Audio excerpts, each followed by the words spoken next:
पति ने तलाक दे दी और घर मेरे नाम कर खुद बाहर के देश चला गया। मैं अनपढ़ थी और ऊपर से जवान बेटी का साथ था, इसलिए फाके होने लगे तो एक बूढ़ा किराएदार रख लिया। हैरत तब हुई जब उसने मेरी बेटी से शादी करने के लिए कहा। हालांकि वे 50 साल का बूढ़ा आदमी था, मैं हालात से मजबूर थी। मैं मान गई। शादी की रात मेरे पैरों तले जमीन निकल गई जब वे 50 साल का बूढ़ा आदमी मुझे मेरी बेटी का हाथ मांग रहा था। मुझे लगा कि मैं कुछ गलत सुन लिया है। मैंने उसे दोबारा पूछा कि अभी जो मैंने सुना है क्या वे सच है? तो कहने लगा, हाँ सच है। मैं आपके पास इसी के सिलसिले में ही आया हूँ। आप दोनों माँ बेटी अकेली हैं और आपको एक मर्द के सहारे की ज़रूरत है। इसलिए मैंने बेहतर यही समझा है कि मैं अपना रिश्ता पेश कर दूँ। पहले तो मुझे उसकी बात सुनकर बहुत ज़्यादा गुस्सा आया कि वह अपनी उम्र का ख्याल भी नहीं रख रहा और मेरी 20 साल की बेटी के लिए रिश्ता लेकर आ गया है। फिर जब मैं हालात की तरफ नज़र डाली तो मैं कुछ भी ना कह सकी और चुप रह गई। जैसे हालात और वक्त हो रहा था, इस सूरत में तो कुछ भी मुमकिन हो सकता था। कोई भी किसी भी तरह की बात कर सकता था। जिस औरत के सर पर बाप, भाई और पति का साया ना हो तो वे शायद इसी तरीके से दुनिया की बातों का आगे बेबस हो जाती है। मैं उसे बिना जवाब दिए उठ गई। ये आदमी कुछ महीने पहले ही हमारा किराएदार बना था और अपने आदत से मुझे बहुत अच्छा आदमी लगा था, इसलिए मैंने इसे किराए पर कमरा दे दिया। लेकिन अब इसका यूं मेरी बेटी से इजहार करना मुझे बिल्कुल अच्छा नहीं लगा था। मैं तो उसे नेक और शरीफ इंसान समझती थी। वे तो मेरी बेटी पर नज़र रखे हुए था। हालांकि कुछ महीनों में मुझे कुछ भी उसकी तरफ से कोई भी शिकायत नहीं हुई, ना ही मुझे ऐसा लगा था कि वे बदकिरदार है। लेकिन आज फिर यूं अचानक उसने मेरी बेटी का रिश्ता कैसे मांग लिया? मैं अपनी बेटी के लिए कैसे उसका रिश्ता मंजूर कर लेती? मेरी बेटी थी नौजवान और मैं उसकी शादी उसकी उम्र के किसी एक अच्छे लड़के से करना चाहती थी। लेकिन मसला ये था कि दूर दूर तक कोई रिश्ता नज़र नहीं आ रहा था और ना ही लोग हमारे घर रिश्ते के लिए आते थे। एक तलाकशुदा औरत की बेटी के साथ भला कौन रिश्ता जोड़ेगा? मैंने बहुत कोशिश करी कि मुझे अपनी बेटी के लिए कोई अच्छा सा रिश्ता मिल जाए, लेकिन जो भी रिश्ता आता वह इसके काबिल नहीं होता था कि मैं अपनी फूल जैसी बेटी को उसके हवाले कर देती। इस शख्स ने दोबारा मुड़कर मुझसे कोई बात नहीं की। शायद वे मुझे वक्त देना चाह रहा था ताकि मैं अच्छे से सोच समझ कर फैसला कर सकूं। और मैंने बहुत सारे दिन इसी सोच में गुजार दिए थे कि शायद कहीं से मेरी बेटी के लिए कोई अच्छा रिश्ता मिल जाए। लेकिन ऐसा नहीं हुआ तो मैंने फिर मजबूर हो गई कि मैं इसके बारे में सोच लूं। मैंने सोच समझ कर अपनी बेटी से बात करनी शुरू कर दी। मैंने कहा कि तुम जानती हो कि हमारे किराएदार हैं आमिर साहब बहुत ही अच्छे इंसान हैं, लेकिन वो इस उम्र में शादी करते हुए अच्छे नहीं लगेंगे, लेकिन वो शादी करना चाहते हैं। तुम क्या कहती हो? अगर तुम कहो तो मैं हाँ कर दूं। मुझे लगा था कि शायद मेरी बेटी मना कर देगी और मुझ पर चीखे और चिल्लाएगी और कहेगी कि आपने किसी बूढ़े आदमी से मेरी शादी करने का कैसे सोच लिया है। लेकिन उसने मेरा हाथ पकड़ा और कहा कि इस घर को किसी मर्द के सहारे की ज़रूरत है। मुझे अपनी बेटी से इतनी समझदारी की उम्मीद नहीं थी। मैं खुश हो गई और उसे गले से लगा लिया। मेरी आंखों में आंसू भी आ गए कि ऐसे दिन आ गए हैं कि मुझे अपनी जवान बेटी का हाथ किसी बूढ़े शख्स के हवाले करना पड़ रहा है। अगले दिन मैं घर की सफाई कर रही थी कि अचानक मेरी बेटी मुझे आकर कहने लगी कि माँ, मैं आमिर साहब के साथ शॉपिंग पर जा रही हूँ, थोड़ी देर में आ जाऊँगी। आखिर शादी की शॉपिंग भी तो करनी है। मैंने सोचा कि दुनिया वाले क्या कहेंगे कि मैंने अपनी बेटी को शादी से पहले ही उस शख्स के साथ बाहर भेजना शुरू कर दिया है। इसलिए मैंने अपनी बेटी को इशारे से मना कर दिया। वो कहने लगी कि माँ, मैं शॉपिंग नहीं करूँगी तो फिर कौन करेगा? आपका साथ जाना तो मुनासिब नहीं है, तो मुझे ही शॉपिंग करनी है। वे बहुत ज़्यादा खुश लग रही थी और बात ही बात पर हंस रही थी और ये बात मुझे अंदर से परेशान कर रही थी कि कहीं वे नाटक तो नहीं कर रही है, कहीं उसने मेरी मजबूरी की खातिर तो उसने इस रिश्ते के लिए हाँ तो नहीं की है। वरना 20 साल की लड़की किसी 50 साल के बूढ़े के साथ शादी कैसे कर सकती है? हाँ, अगर वे बहुत ज़्यादा अमीर होता तो मैं सोच भी सकती थी कि शायद मेरी बेटी को दौलत का लालच आ गया है, लेकिन वे तो मिडिल क्लास आदमी था जो कि नौकरी करके अपना गुजारा करता था। इन हालात में मेरी बेटी का शादी के लिए बहुत ज़्यादा खुश होना और खुश होकर शादी की तैयारियां करना मुझे कुछ समझ में नहीं आ रहा था। 2 घंटे के बाद वे शॉपिंग करके वापस आई तो किराएदार साथ सीढ़ियां चढ़कर अपने घर पर चले गए और वे मेरी बेटी मुझे शॉपिंग दिखाने लगी। मेरे पास इतने पैसे नहीं थे कि मैं अपनी बेटी को शॉपिंग के लिए देती, तो जाहिर है कि इतनी सारी शॉपिंग आमिर साहब ने ही कराई थी। इतने आला और इतने अच्छे कपड़े देखकर मेरी आंखें खुली की खुली रह गई। मैं सोच भी नहीं सकती थी कि वे इतनी अच्छी तरीके से शॉपिंग करा सकते हैं। मेरी बेटी ने उसकी तारीफ के पुल बांधने शुरू कर दिए। अम्मा, वो ज़्यादा अच्छे इंसान हैं, मैं तुम्हें क्या बताऊं, मैं उन जैसा इंसान कभी नहीं देखा। मुझे ये कहने में कोई भी तकलीफ नहीं हो रही है कि ये शख्स मेरे बाप से भी अच्छा है। मुझे अपनी बेटी को खुश देखकर अपने फैसले पर थोड़ा अच्छा सा लगा, क्योंकि मेरी बेटी खुश है कि चलो अच्छा है।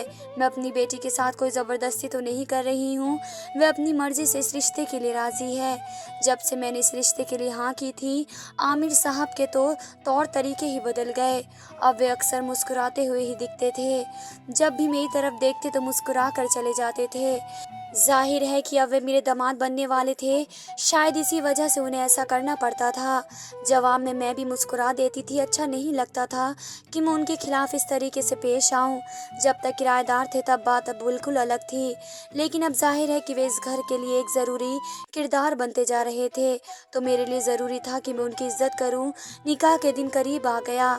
हमने निकाह मगरिब की अजान के बाद रखा था और मगरिब की अजान के बाद ही अंधेरा होना शुरू हो गया था। थोड़ी देर के बाद मौलाना भी आ गए और आमिर साहब भी आ गए थे। मैं अपनी बेटी को बुलाने उसके कमरे में गई तो मेरे पैरों तले ज़मीन निकल गई कि मेरी बेटी वहाँ पर नहीं थी। कमरा खाली था। मेरे सामने तो ज़मीन आसमान टूट कर गिर गया था। ये सब क्या है? मेरी बेटी क्या घर से भाग गई है? वह तो इस शादी से बहुत ज़्यादा खुश थी, अब मेरे साथ ऐसा कैसे कर सकती है? इसी तरीके से मुझे बाहर हंगामे की आवाज़ आई। मैं भाग कर बाहर गई तो देखा कि मेरा पति बाहर खड़ा था। मेरे सारे ज़ख्म फिर से हरे होने लगे और मुझे सब कुछ याद आने लगा कि वह मुझे किस उम्र में तलाक देकर और अकेला छोड़कर चला गया था। मेरी तलाक उस उम्र में हुई थी जिस उम्र में लोग अपने बच्चों की शादी करते हैं। मेरी शादी आज से 25 साल पहले हुई थी और ये 25 साल कैसे गुजर गए पता ही ना चला। और इन गुजरे 25 सालों में आज तक अपने पति को समझ नहीं पाई थी कि वे कैसे मिजाज रखते हैं। जब उसका रिश्ता आया तो मेरे माँ बाप ने हाँ कर दी थी, क्योंकि उनको ये लगता था कि लड़का बाहर के देश में रहता है तो खूब पैसे कमाता है तो उनकी बेटी खुश रहेगी। लेकिन काश माँ बाप ये सोच लेते कि बेटी प्यार से खुश रहेगी, पैसों से कुछ नहीं होता, बल्कि पति की वजह से खुश रहती है। मुझे तो अपने पति की इतनी कुर्बत ही नसीब नहीं हुई कि वे एक ही महीने बाद अपने बाहर के मुल्क में चला गया और मुझे ससुराल वालों पर छोड़ गया था। कभी 2 साल बाद आ जाता तो कभी कभी सालों गुजर ही जाते थे। यूँ मेरा उसके साथ वक्त बहुत ही कम गुजरा था। इन 25 सालों में उसने शायद 6 महीने ही मेरे साथ गुजारे होंगे। मेरी बेटी की पैदाइश के बाद मैं दोबारा माँ नहीं बन पाई। मेरे 2 बेटे हुए थे लेकिन वे बच नहीं पाए, वे बचपन में ही मर गए थे। इसलिए मेरा आखिरी सहारा मेरी बेटी ही थी और वही मेरे जीने की वजह थी, वरना तो मुझे अपने पति से किसी किस्म की उम्मीद नहीं थी। मेरा पति अपनी बेटी से थोड़ी बहुत बात कर लेता था और मैं तो उसके करीब ऐसी थी जैसे कि मैं उसके लिए कुछ मायने नहीं रखती हूँ। उसकी और मेरी बातें पहले से ही नहीं बनती थी। हमने कभी भी प्यार मोहब्बत वाली बातें नहीं की थी। हम दोनों जैसे एक रोबोट वाली ज़िंदगी गुजार रहे थे। शादी के 25 साल में बस यही हुआ था कि मेरे सास और ससुर का इंतकाल हो गया था और इस घर में सिर्फ मैं और मेरी बेटी रह गए और हम अकेले ही ज़िंदगी गुजारने लगे थे। सुकून की ज़िंदगी गुजर रही थी, लेकिन ये सुकून तब चला जाता जब मेरा पति घर पर आता था, क्योंकि मेरी बेटी उसे मजबूर करती कि मेरी माँ के साथ कुछ वक्त गुजार लें और उनके साथ अच्छे से रहो। मैं चाहती थी कि वह घर पर कभी ना आए। इन्हीं दिनों ऐसा हुआ कि वह घर पर ही था कि उसके मोबाइल पर किसी की कॉल आने लगी। मैंने वह कॉल रिसीव कर ली तो आगे से किसी औरत की आवाज़ सुनाई दी जो मेरे पति का नाम लेकर उसकी खैरियत पूछ रही थी। मैंने उस औरत से कुछ देर बाद बात की तो मुझे पता चला कि वे मेरे पति की दूसरी बीवी थी। यह हकीकत जानकर तो मेरे जिस्म से जान ही निकल गई कि वे 15 साल से मेरे पति की बीवी थी और वे मुंबई में रहती थी। मैं ही थी जो 25 सालों से इस पत्थर दिल इंसान के साथ अपनी ज़िंदगी गुजार रही थी और वे दूसरी शादी करके अपनी ज़िंदगी में खुश और मग्न था। यहाँ सिर्फ दुनिया को दिखाने के लिए आ जाता था, जो कि मुझे उस वक्त बहुत ज़्यादा गुस्सा आया और मैंने उसी वक्त उसको ज़ोर से आवाज़ देनी शुरू कर दी। मैंने ज़िंदगी में पहली बार उसके साथ ऐसे बात की थी। अब मैं थक चुकी थी। मेरी भी ज़िंदगी थी, मुझे भी अपने कुछ हक चाहिए थे। पहले तो वह दंग रह गया कि आज मैं उससे कैसे बात कर रही हूँ। फिर बाद में वह भी गुस्से में आ गया और कहने लगा कि मुझे बेटा चाहिए था और तुम बेटा पैदा करने की अहमियत ही नहीं रखती थी, इसलिए मैंने दूसरी शादी की। और वैसे भी मैंने तुमसे शादी अपने माँ बाप से मजबूर होने पर की थी, मगर मैं तुमसे कभी मोहब्बत नहीं करता हूँ, इसलिए मैंने अपने दिमाग के सुकून की खातिर मैंने वहाँ पर शादी की है और अब मेरे 2 बेटे हैं।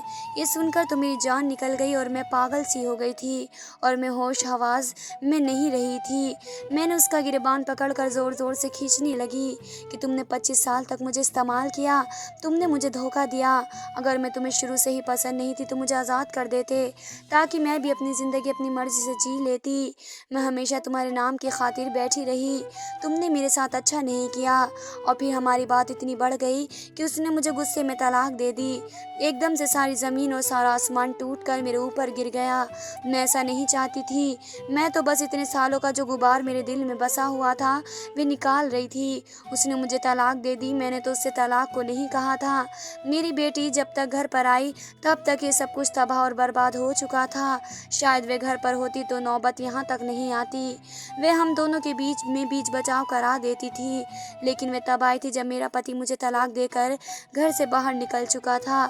और जब उसे पता चला तो उसे बहुत ज़्यादा दुख हुआ और वे मुझे लिपट कर रोने लगी। थोड़ी देर के बाद मेरा पति घर पर आ गया और कहने लगा कि अब मैं हमेशा हमेशा के लिए ही जा रहा हूँ, ये घर तुम्हारे नाम कर दिया है, अब तुम अपनी ज़िंदगी में खुश रहो और मुझे अपनी ज़िंदगी में खुश रहने दो। वे मेरी बात भी नहीं सुन रहा था और कुछ किए बिना वे हमेशा हमेशा के लिए छोड़ कर चला गया। अब हम दोनों माँ बेटी का और कोई सहारा नहीं था। मेरी बहुत ज़्यादा बेइज्जती हुई थी। इस उम्र में आकर मेरे पति ने मुझे तलाक दी थी। आसपास के लोग यही कहते थे कि ज़रूर इसमें कोई ऐब देखा होगा। मैं लोगों की बात से बहुत ज़्यादा परेशान हो गई थी। अब तक मेरा पति ही कमाता था और हम दोनों माँ बेटी घर में ही काम करते थे। अब वह हमें तलाक देकर चला गया तो ज़ाहिर बात है कि वह हमें खर्चा भी नहीं देने वाला था। अब मैं घर पर ही थी, मैं कहीं नौकरी भी नहीं कर सकती थी। मेरी बेटी अभी छोटी थी और मैं इसे किसी नौकरी वगैरह के लिए नहीं भेजना चाहती थी। जो हमारे पास घर में पैसे थे वे तो बहुत जल्दी ख़त्म हो गए और नतीजा यही हुआ कि नौबत सड़कों पर भीख मांगने की आ गई। फिर कुछ ऐसा हुआ कि एक 50 साल का बूढ़ा हमारे घर पर किराएदार के लिए आया और कहने लगा कि वे शहर में नया आया है और अकेला है, उसके आगे पीछे कोई नहीं है, इसलिए मैं उसे ऊपर वाला घर का पोर्शन किराए पर दे दूँ। मैं हरगिज़ भी ऐसा नहीं चाहती थी, लेकिन मैं मजबूर हो गई क्योंकि हमारे घर में खाने पीने के लिए भी कुछ नहीं था। मैंने उससे एडवांस किराया लेकर ऊपर वाले कमरा किराए पर दे दिया। मुझे अपने फैसले पर कभी भी गलत महसूस नहीं हुआ क्योंकि आमिर साहब बहुत ही अच्छे इंसान थे, वरना मैं डर रही थी कि ना जाने किस किस्म का आदमी हो।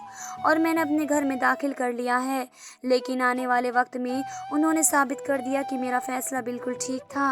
और अब तो उनकी मेरी बेटी से शादी भी होने जा रही थी, लेकिन शादी की रात मेरी बेटी का इस तरीके से भाग जाना और मेरे पति का दोबारा घर पर आ जाना मुझे बहुत ज़्यादा हैरत में डाल रहा था और मुझे रोकने पर मजबूर कर रहा था। मैंने सोचा कि मैं अपनी बेटी को तो बाद में देखती हूँ, पहले इससे पूछ तो लूँ कि यहाँ पर अभी क्या करने आया है। मैंने जाते ही गुस्से में उससे पूछा कि अब तुम यहाँ पर क्या करने के लिए आए हो। कहने लगा कि मुझे हमारी बेटी ने कॉल करके बुलाया है। मैं परेशान हो गया। मुझे इस बात पर बहुत ज़्यादा गुस्सा आया कि उसने अपनी शादी में अपने बाप को क्यों बुलाया। क्या उसने सारी उम्र बाप होने का फ़र्ज़ अदा किया था जो उसकी शादी में अब आ गया था। इस वक्त दूल्हे की वजह से वहाँ पर लोग आए हुए थे। वे मुझसे आकर पूछने लगे कि क्या कोई मसला है। मैं चुप हो गई और बात बदल दी। मैंने कहा कि नहीं, कोई ऐसी बात नहीं है, आप लोग यहीं पर बैठे, मैं थोड़ी देर में वापस आती हूँ। मेरा पति अंदर आ गया और सारे मामले को हैरानी से देखने लगा। कहने लगा कि यहाँ पर किसी की शादी हो रही है क्या। मैंने गुस्से से कहा कि आप तो इतने भी अनजान मत बनो जैसे तुम्हें कुछ पता ही ना हो। तुम्हारी बेटी ने तुम्हें कॉल करके बुलाया है और लेकिन तुम्हें उसने ये नहीं बताया कि किसकी शादी हो रही है। वे कहने लगा कि नहीं, मुझे बस उसने ये कहा कि मैं इस दिन इस वक्त इस टाइम तक आ जाऊं। वे मेरे लिए कुछ खास प्लान कर रही है, लेकिन यहाँ आकर पता चला कि वह उसी की शादी हो रही है। मेरे पास उसकी किसी बात का जवाब नहीं था, इसलिए मैंने उससे बात करने का इरादा करके अंदर की तरफ चल दी। मैं हर सूरत में अपनी बेटी को ढूंढना चाहती थी। मैं नहीं जानती थी कि वह क्या करना चाहती है। वे कहाँ पर गई है और कहाँ पर जा सकती है। अभी मैं ऊपर वाले पोर्शन में जाने का इरादा कर ही रही थी कि फिर से मेरे पति की चीख मेरे कान से टकराई, जो मेहमानों से उलझ रहा था। मैं दोबारा वहीं पर गई तो वे सबसे पूछ रहा था कि यहाँ पर आखिरकार हो क्या रहा है, कोई मुझे बताएगा। कोई मुझे बता क्यों नहीं रहा है कि किसकी शादी हो रही है यहाँ पर। तो मैं उसे बताने लगी कि अचानक से मेरे पीछे से आवाज़ आई कि मेरी माँ की शादी हो रही है। मैंने चौंक कर गर्दन पीछे घुमाई तो मेरी बेटी वहाँ पर थी, लेकिन मैं दुल्हन वाले लिबास में नहीं थी। वे आगे बढ़कर अपने बाप को कहने लगी कि आपने ठीक सुना है कि यहाँ पर मेरी माँ की शादी हो रही है और ये शादी मैं खुद करवा रही हूँ। आपको मैंने कॉल करके इसलिए बुलाया है क्योंकि आप अपनी आंखों से देख लो कि जिस औरत को आप छोड़ कर गए थे उसे कितना अच्छा जीवन साथी मिल रहा है। ये सब सुनकर मैं हैरत में आ गई थी कि मेरी बेटी क्या बोल रही थी। शादी तो उसकी होने वाली थी, फिर वे अपने बाप से झूठ क्यों बोल रही थी कि मैं शादी कर रही हूँ। मेरे पति के चेहरे के रंग उड़ गए। उसने बेयकीनी से मेरी तरफ देखा। मैंने उसकी तरफ नहीं देखा और मैंने अपनी बेटी का हाथ पकड़ा, उसे एक तरफ ले जाते हुए कहा कि ये तुम क्या बोले जा रही हो? तुम मेरे बारे में इतनी बड़ी बात कैसे कह सकती हो, जबकि तुम अच्छी तरह से जानती हो कि जो सब तुम कुछ कह रही हो ये गलत है। तो तुम कहाँ थी? मैंने तुम्हें पूरे घर में ढूंढ लिया, तुम कहीं नजर नहीं आ रही हो। निकाह को देर हो रही है, चलो सारी बातें बाद में करेंगे, पहले जल्दी से तैयार हो जाओ और जोड़ा पहन कर आ जाओ। वह मेरा हाथ थाम कर कहने लगी कि माँ, शादी होगी ज़रूर, लेकिन आपको किसने कहा कि मेरी शादी हो रही है या मैं दुल्हन बन रही हूँ? मेरा ख्याल है कि आपको बहुत जल्दी ज़्यादा गलतफहमी हो रही है या आप जानबूझकर ऐसा कर रही हैं। मैं तो अभी ऊपर छत पर आप दोनों के लिए कमरे की सजावट में मसरूफ़ थी, इसलिए मुझे आने में देर हो गई। मैंने अपने सर को पकड़ लिया, मुझे कुछ समझ में नहीं आ रहा था कि क्या हो रहा है। मैंने कहा जाओ और अभी इसी वक्त आमिर साहब को बुला कर लेकर आओ। थोड़ी देर में आमिर साहब यहाँ पर आ गए थे। मैंने देखते ही पूछा कि आप मेरी बेटी के लिए रिश्ता लेकर आए थे, फिर आप मुझसे शादी करने के लिए कैसे राजी हो सकते हो? तो हैरत से बोला कि आप ये क्या कह रही हो कि मैं आपकी बेटी के लिए रिश्ता लेकर आया हूँ? मैंने तो आपको निकाह का पैगाम भेज रहा था और आपसे शादी करना चाहता था। एक दफ़ा भी मैंने आपकी बेटी का नाम नहीं लिया। ये सुनकर मेरे कदमों तले से ज़मीन निकल गई थी, क्योंकि वे सच कह रहा था। उसने तो एक बार भी मेरी बेटी का नाम नहीं लिया था, उसने तो सिर्फ शादी का जिक्र किया था। मैं समझी कि वे शायद मेरी बेटी के बारे में बात कर रहा है कि मैं आपको अपनी ज़िंदगी में शामिल करना चाहता था। क्योंकि आप मुझे अच्छी लगती थी, इसलिए मैंने सीधा सीधा आपको शादी के लिए कह दिया था। लेकिन न जाने क्यों आपने इस सब का गलत मतलब निकाल लिया। या खुदा, मेरी बात सारी समझ में आई थी, ये सब मेरी ही गलतफहमी थी।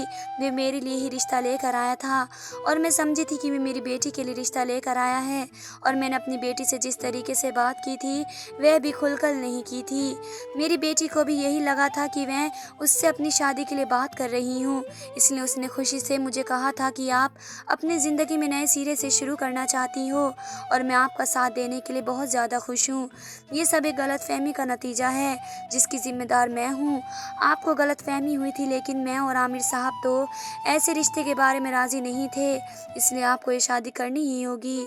मैंने बाबा को इसलिए कॉल करके ख़ास तौर पर बुलवाया था ताकि अपनी आंखों से देख लें कि आपकी ज़िंदगी अब नए सिरे से शुरू करने जा रही हैं और आप ही नहीं हैं। ये सब खेल मेरी किस्मत मेरे साथ खेल रही थी। 40 साल की उम्र में आकर दोबारा दूसरी शादी करना बहुत ही हिम्मत की ज़रूरत थी, लेकिन मेरी बेटी की पूरा सपोर्ट था तो मैंने उसकी खातिर ये शादी कर ली। शादी के बाद पता चला कि आमिर साहब एक बिजनेसमैन थे जो कुछ टाइम के लिए घर की परेशानी से दूर वक्त गुजारना चाहते थे, इसलिए वे गुमनाम बनकर हमारे घर पर आ गए थे। उनके बच्चे उनकी अब अलग अलग ज़िंदगी में मसरूफ़ थे और वे चाहते थे कि उनके बाप की शादी हो जाए, कि उनको अकेलेपन का एहसास ना हो। इसलिए जब मेरे शौहर की बेटे और बेटी को शादी के बारे में पता चला तो वे सब बहुत ही खुश हो गए और उन्होंने मुझे और मेरी बेटी को सच्चे दिल से अपना लिया। और कुछ टाइम के बाद मैंने अपने पति के सबसे छोटे बेटे के साथ अपनी बेटी की शादी भी कर दी और अब मेरी बेटी बहू भी बन गई थी और हमेशा के लिए मेरे साथ ही रह रही थी। 25 साल का ये सब्र मुझे इस तरीके से मिलेगा मैंने कभी सोचा भी ना था, लेकिन खुदा के यहाँ पर देर है अंधेर नहीं। अब मेरी भी एक नई ज़िंदगी शुरू हो चुकी है। अगर हमारी स्टोरी आपको अच्छी लगी हो तो हमारे चैनल को सब्सक्राइब कीजिए और लाइक कीजिए। धन्यवाद दोस्तों।